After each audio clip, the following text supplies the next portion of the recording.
Yes bank कल खत्म हो जाएगा, लॉक इन पीरियड बढ़ सकता है, बिकवाली का दबाव। आरबीआई के राहत पैकेज के तहत एसबीआई ने मार्च 2020 में बैंक के लगभग 49% शेयरों को 10 रुपए प्रति शेयर के हिसाब से 8 रुपए के प्रीमियम पर खरीदा था।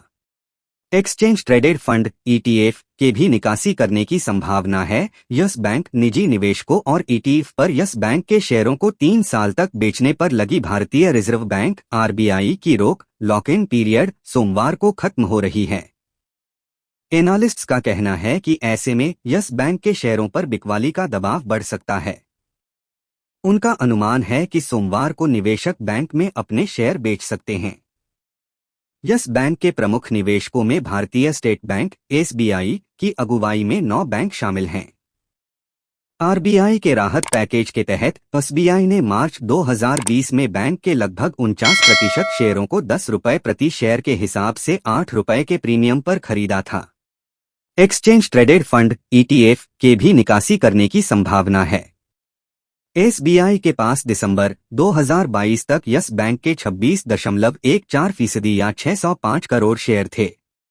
इसी तरह एचडीएफसी बैंक और आईसीआईसीआई बैंक के पास 1 अरब शेयर थे।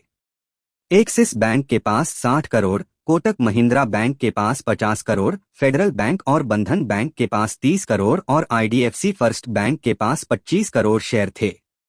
इसके अलावा एसबीआई एएमसी के पास उसके निफ्टी 50 ईटीएफ में यस बैंक के 2.36 करोड़ शेयर, कोटक एएमसी के पास 1.19 करोड़ शेयर, निप्पन इंडिया के पास 1.05 करोड़ शेयर थे। हालांकि इनमें से ज्यादातर यस बैंक में अपने शेयरों का 25% पहले ही बेच चुके हैं, जो लॉक इन पीरियड के अंतर्गत नहीं थे। पिछले एक साल में 30% रिटर्न। बीएसई पर पिछले शुक्रवार को यस बैंक के शेयर 0.3% की गिरावट के साथ 16.50 रुपए पर बंद हुए हैं। आरबीआई की रिकंस्ट्रक्शन स्कीम के तहत एसबीआई के नेतृत्व में बैंकों ने अरबों रुपए का निवेश किया था।